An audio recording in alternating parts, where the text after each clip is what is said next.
मैं आप सब लोगों से एक दो बातें फिर निवेदन करने के लिए सोचता हूँ। आज ये लोकसभा का चुनाव है और झारखंड में जिन लोगों की सरकार चल रही है, झारखंड मुक्ति मोर्चा है, कांग्रेस पार्टी है, इन लोगों ने 4.5 वर्षों से झारखंड में काम तो किया नहीं, कमाने में पूरी तरह से डूबे। ये लोग परिवार और पैसे के लिए राजनीति करते और पैसा आप देख रहे हो कि आए दिन निकल रहा है, आप लोग जेल में। और इसलिए मैं आप सब लोगों से, भाई और बहनों से यही कहूंगा कि हमें इन लोगों को पहचानना है। और लोगों को आज हारगी को सटे रखा, ये तो लोगों सरकार के दिना को झारखंड मुक्ति मोर्चा, कांग्रेस पार्टी लोगों तो 30 नेता में आप उन्होंने झारखंड वासी लगी तो बाको हो दिस नेता अलग राज, झारखंड राज हो।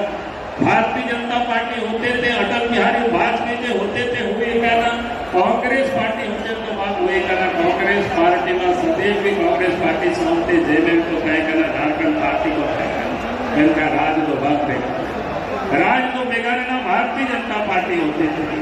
विकास कमी हुई कहना भारतीय जनता पार्टी होते थे कि ये विषय एवं सिदाय छीन का हाथों को जरा अति मुश्किल तय कहना सड़क को हम कहे कहना का भारतीय जनता पार्टी सरकार हुए नरेंद्र मोदी जी प्रधानमंत्री बनावे नाना आतो दबी ते सड़क हो सके और इना साव साव वो लेना सिलाए तो आतो हो जिनका अंधकार की तय कहना बिजली बत्ती को बात कहे कहना भारतीय जनता पार्टी सरकार से नरेंद्र मोदी जी प्रधानमंत्री बनावे आने नेता में ओढ़ा हो बिजली से तेरा होना ये तो बिजली मार्शल ने गिद्र को खराब कार्य जो मान लिया नो व्यवस्था और लोगों जी तो जहां सरकार ने मेहनत को घटा दिया इतिल हमको खरीद जमा किया बोरोरिया देवी हमको खरीद जमा किया और क्रिया नो वेतन में जल सोची कागज बनाव करके होना को हमको खरीदला होना भी पैसा के वेतन में कांग्रेस एमएलए थे कोने नामुक करना मंत्री को नो नामुक करना और होना भाखरा थे कि हेमंत सोरेन हो जेल रे बनाया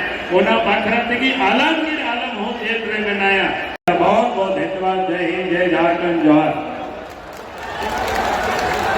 अड़ी अड़ी सलाह होते अड़ी नपाते अभी सलाम मैं जगन से टेकन पे हम इसी को अड़ी नपाते अभी आशीष मुझे मिले किया वो यार भाई और बंधुरा होने रखबे 25 तारीख के अंदर वोट करो ये वोट करो पे हम के वो तो पहले मार्च का में वोट दिया के बाद अब हमार ए जमशेदपुर लोकसभा प्रत्याशी बड़ो भाई विद्युत बन मातो के नरेंद्र मोदी हाथ चले मजबूत करते जन हमरा के विजय विजन आगे जो जब करा करना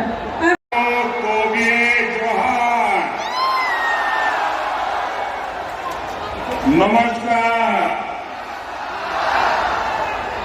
मैं रैंकेनी की मिट्टी को प्रणाम करता हूं।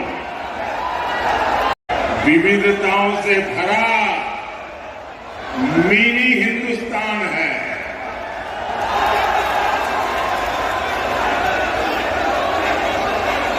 इसलिए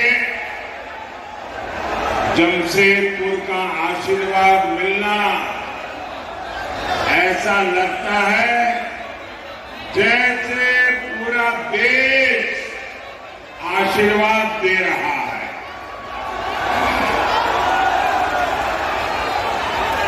यहाँ एक बेटी एक बढ़िया चित्र बना करके ले आई है, वहाँ एक नौजवान भी चित्र वगैरह लेकर के आए हैं। जरा एसपी जी वगैरह उनसे ले लें चित्र, बच्चे बड़े उत्साह से देखे। वो दूसरा एक नौजवान भी ले आया है, हाँ कलेक्ट कर लीजिए भाई बच्चों को। अच्छा आप अपना नाम लिख देना, मैं आपको चिट्ठी लिखूंगा, पीछे अपना नाम लिख देना, अपना नाम पता आराम से लिखो बेटा, आराम से लिखो। फिर ये मेरे एसपी जी के जो साथी है ना उनको दे देना।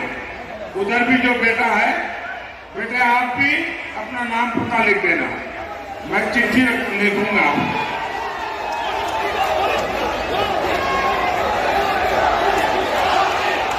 भारत माता की,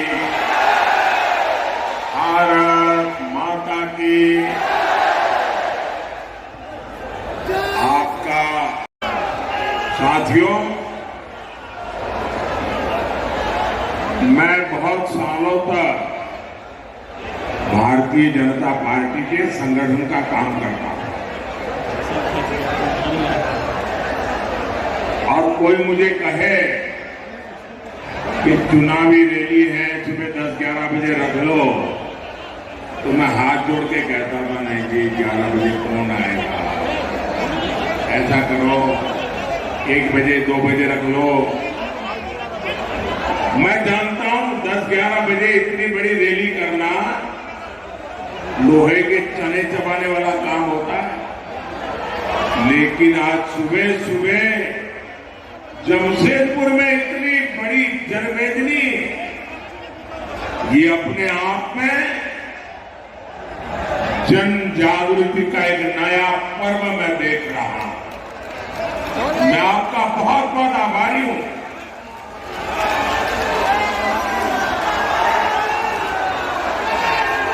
साथियों, लोकसभा चुनाव देश के भविष्य को सशक्त बनाना, मजबूत बनाना, वर्तमान पीढ़ी और आने वाली पीढ़ियों का भी उज्जवल भविष्य निश्चित करने का एक चुनाव है। मेरे प्यारे भाई बहन, ये देश का भविष्य कैसे तय होगा? मैं आपसे पूछता हूं, चुनाव में देश की अर्थव्यवस्था पर बात होनी चाहिए कि नहीं होनी चाहिए? जरा पूरी ताकत से मुझे बताइए। जमशेदपुर के लोग, पूरा देश आपको सुनेगा। चुनाव में देश की अर्थव्यवस्था की चर्चा होनी चाहिए कि नहीं होनी चाहिए? चुनाव में उद्योगों, लघु उद्योगों की बात होनी चाहिए कि नहीं होनी चाहिए? साथियों,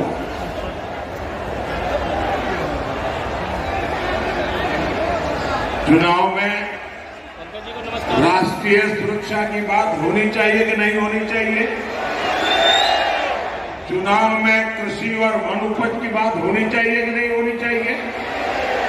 चुनाव में युवाओं के लिए बनते नए अवसरों की बात होनी चाहिए या नहीं होनी चाहिए?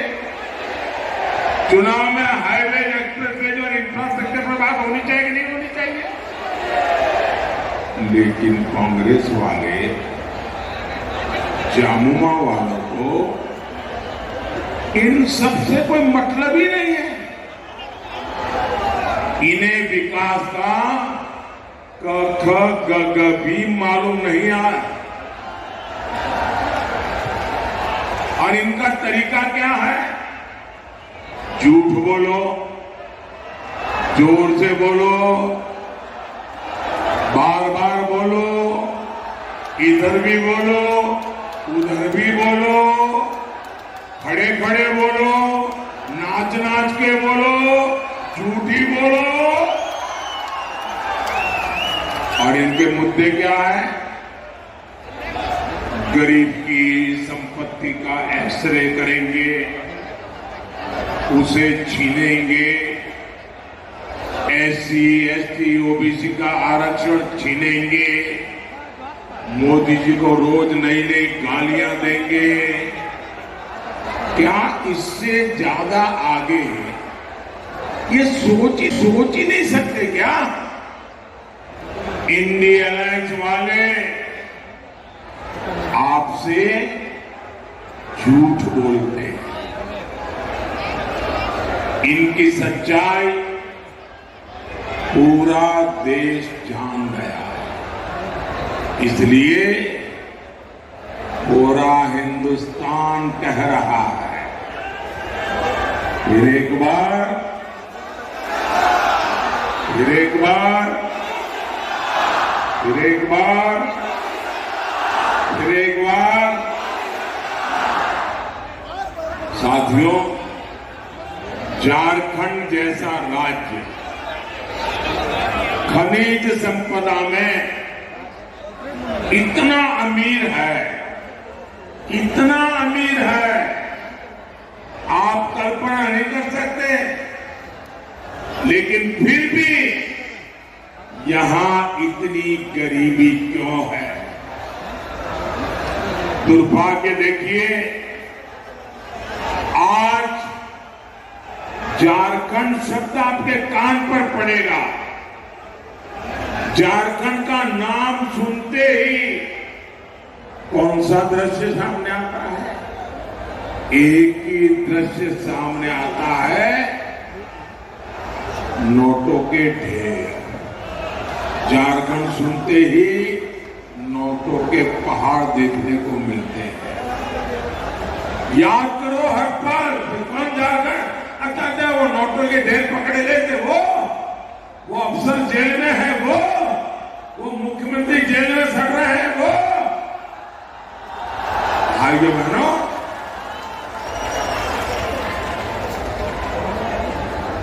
सामान्य मानवी को गरीब रखकर कांग्रेस और झामुमो वालों ने अपने घरों में काली कमाई का अंबर लगा रखा। साथियों, कांग्रेस, झामुमो और आरजेडी जैसी पार्टियों ने हमारे झारखंड को हर मौके पर लूटा है। और कांग्रेस भ्रष्टाचार की जननी है। कांग्रेस ने 2G घोटाला किया, कोयला घोटाला किया, अनगिनत घोटालों में कांग्रेस ने लूट के रिकॉर्ड बनाए। आप आरजेडी को देखिए, नौकरी के बदले गरीब से जो बेचारा 2 टाइम की रोटी के लिए नौकरी तलाशता था, ऐसे गरीब की जमीन लिखवा ली, गरीब से जमीन छीन भी ली और बदलाव में नौकरी का वादा किया। झामुमो ने यही गुण, वही आदतें, वही चरित्र कांग्रेस से और आरजेडी से सीखा है।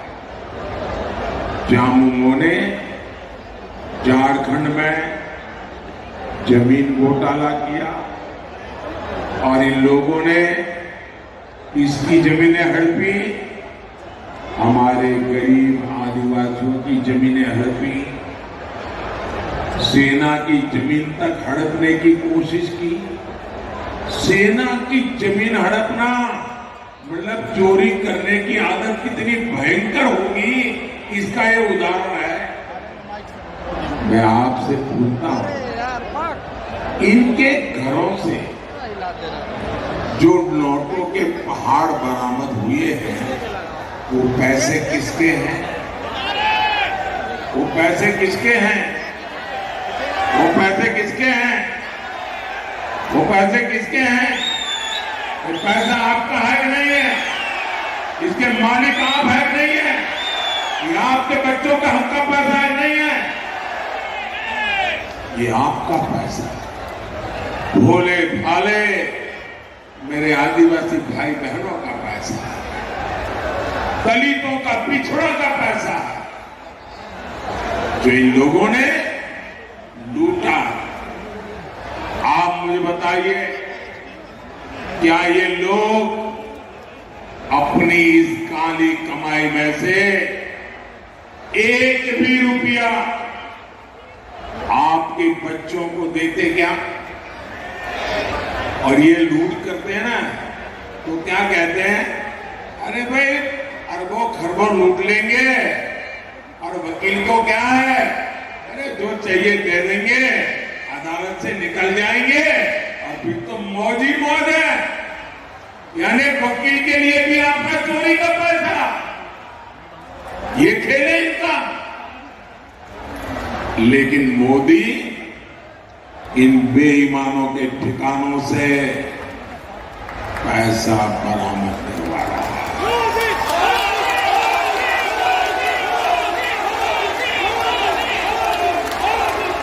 लेकिन मेरे झारखंड के भाई बहन, ये जो नोटों के पहाड़ में पकड़ रहा हूं ना, मैं आपको गारंटी देता हूं, मैं सरकार की तिजोरी में ले जाने के लिए नहीं कर रहा हूं।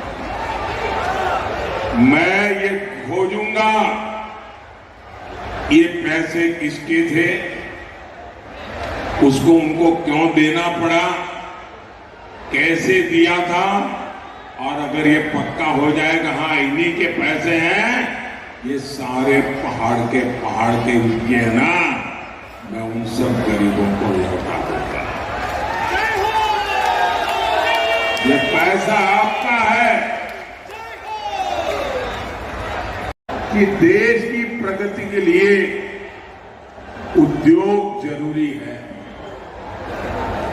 जमशेदपुर का तो नाम ही जमशेदजी टाटा के नाम पर है, लेकिन कांग्रेस पार्टी उद्यम करने वालों को देश का दुश्मन मानती है। उसके नेता खुलेआम कहते हैं जो कारोबारी हमें पैसा नहीं देते हम उन पर हमला करते हैं। यानी कांग्रेस और झामुमो जैसे दलों को देश के उद्योगों से मतलब नहीं है। के बीच खड़ा मैं जरा कांग्रेस को, उनके साथियों को, जहां जहां उनकी सरकारें हैं, चाहे तमिलनाडु में हो, केरल में हो, कर्नाटका में हो, तेलंगाना में हो, पश्चिम बंगाल में हो, हिमाचल में हो, मैं उन मुख्यमंत्रियों को चुनौती देता हूं और जरा समझ ले मेरी चुनौती को। ये मेरा पॉलिटिकल स्टेटमेंट नहीं है, ये मेरा चुनावी स्टेटमेंट नहीं है। मैं बड़ी गंभीरता से इस विषय को छेड़ना चाहता हूं।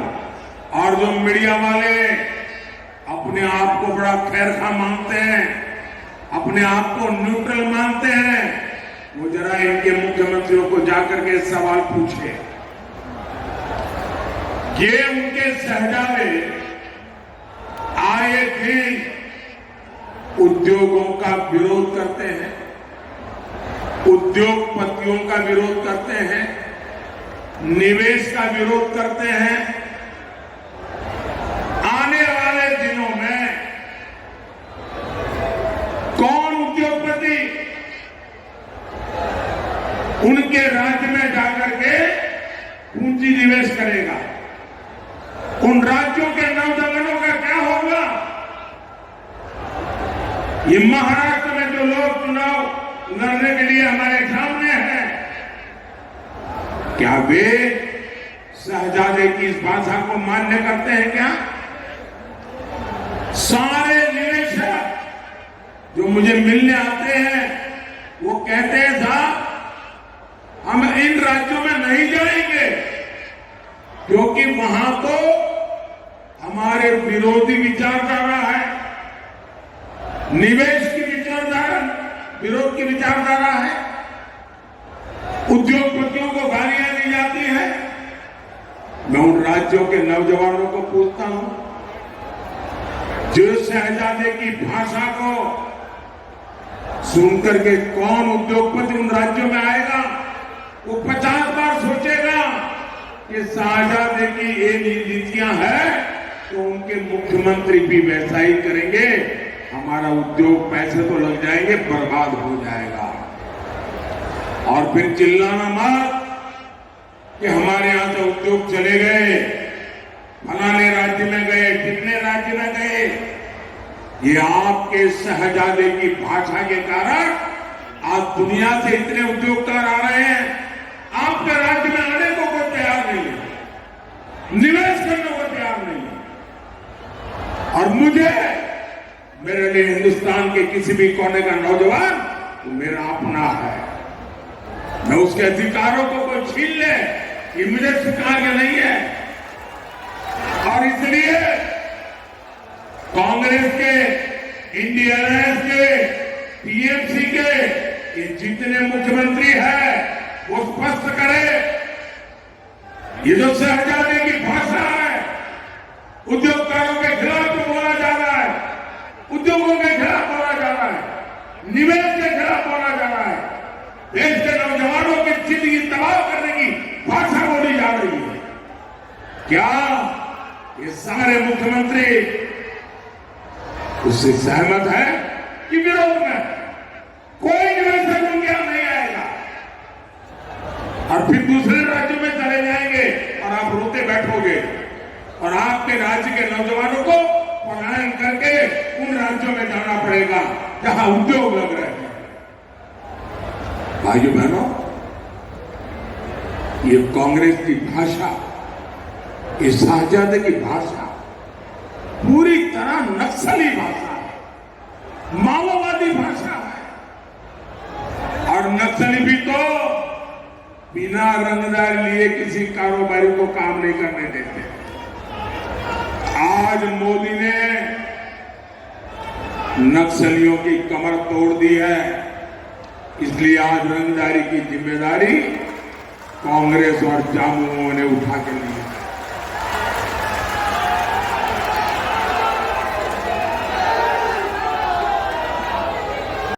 रायबरेली में उनको 50-50 साल से इस परिवार की सेवा करने वाला एक भी कार्यकर्ता नहीं मिला जिनको वो रायबरेली में पसंद करना चाहते हो। ये प्रॉपर्टी का भाव। और भाइयों बहनों, रायबरेली वाले पूछते हैं कि बेटे को रायबरेली देने आई हो, लेकिन रायबरेली में जब कोविड के कारण लोग परेशान थे, क्या आपको एक बार रायबरेली आने का मौका नहीं मिला है? क्या आपने रायबरेली में आकर के कोविड के समय भी क्या एक बार भी पूछा है कि आपका हाल क्या है? अपने बेटे को रायबरेली सुपुर्द कर दो। आप कल्पना करिए, हमारे लोकतंत्र का मंदिर, हमारी संसद, ये परिवारवादी लोग संसदीय सीटों का वसीयतनामा लिख रहे हैं। भाइयों बहनों, हमने पहली बार एक आदिवासी महिला द्रौपदी मुर्मू जी को देश के राष्ट्रपति बनाया।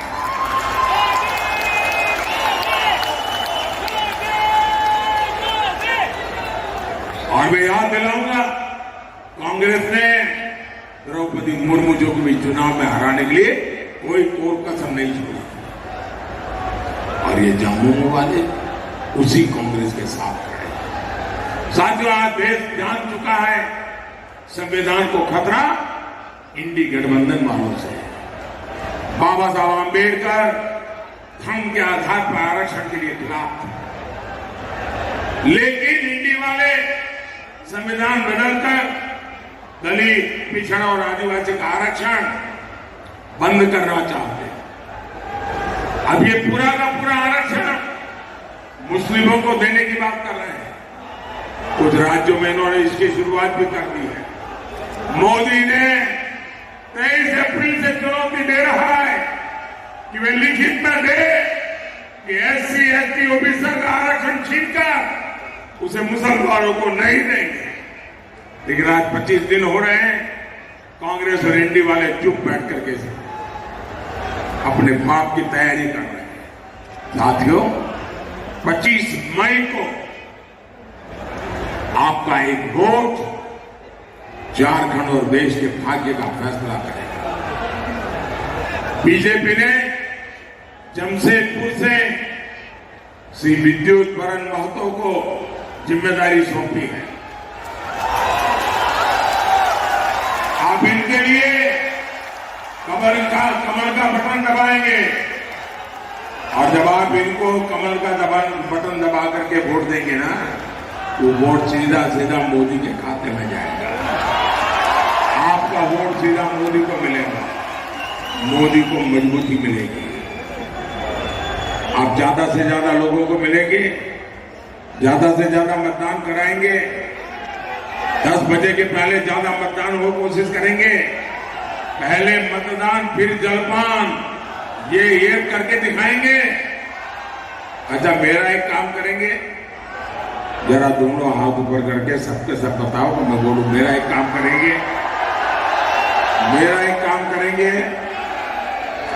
यहां से जाकर ज्यादा से ज्यादा घरों में जाइए, ज्यादा से ज्यादा परिवारों में मिलिए और मिलकर के कहिए कि मोदी जी जमशेदपुर आए थे और मोदी जी ने परिवार के सबको प्रणाम कहा है।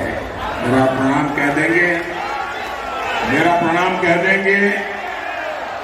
एक और काम करेंगे मेरे लिए, एक और काम करेंगे।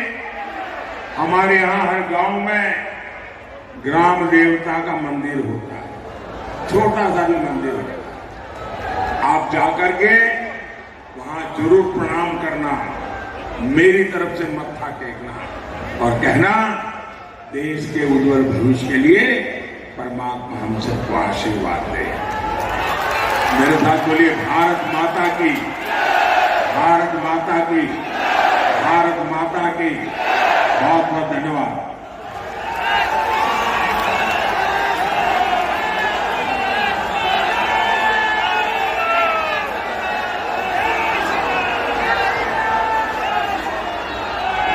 बहुत बहुत धन्यवाद हमारे यशस्वी देश के प्रधानमंत्री बड़े भाई नरेंद्र मोदी जी ने हमें पूर्वी सिंहभूम जिले के देवतुल्य कार्यकर्ताओं को अपने गर्म जोशी आशीष वचन प्रदान किए हैं।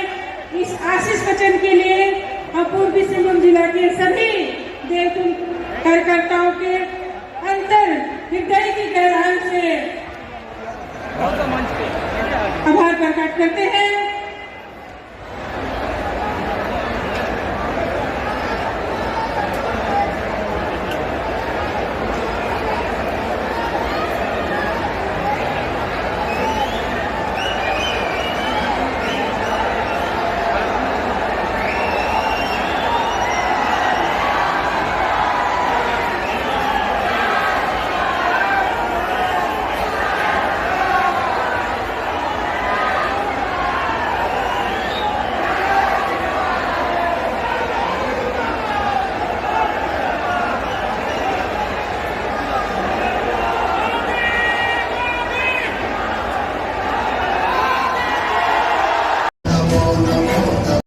नमस्कार फ्रेंड्स, अब की बार मोदी सरकार, आप मेरे पीछे देख रहे होंगे, ये भारत के प्रधानमंत्री नरेंद्र मोदी जी ने आज जमशेदपुर लोकसभा क्षेत्र में अपनी एक महा रैली की, लोगों को बुलाया और यहाँ पर लगभग 40 से 50 हजार लोगों की हुजूम थी।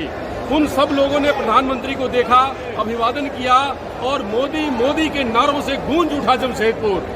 यहाँ विद्युत करण महतो प्रत्याशी हैं एनडीए के, उन्होंने बताया कि विकास की कई एक योजनाएं मैंने की, राम मंदिर बनवाया, धारा 370 हटाया, 5 करोड़ 4 करोड़ लोगों को गरीबी रेखा से ऊपर किया और बहुत सारी योजनाएं उन्होंने गिनवाई।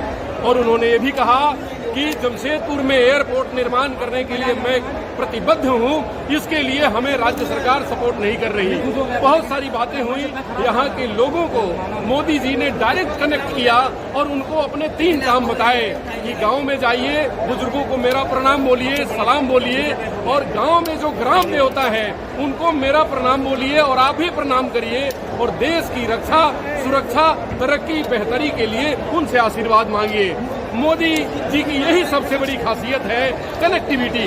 तुरंत जब वो स्टेज पे आते हैं पब्लिक से कनेक्ट हो जाते हैं और यही कनेक्ट उनको पूरे देश में बहुत बड़ा नेता और विश्व के सर्वश्रेष्ठ नेताओं में शुमार करता है।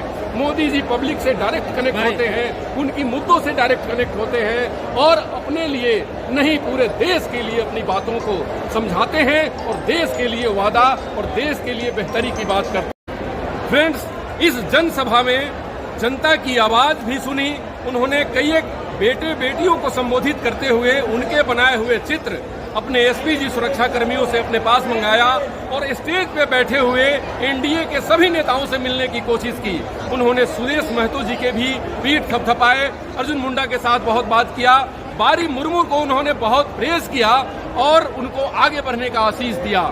उन्होंने बहुत सारे लोगों से स्टेज पर कनेक्ट होकर लोगों का संबोधन, अभिवादन स्वीकार किया।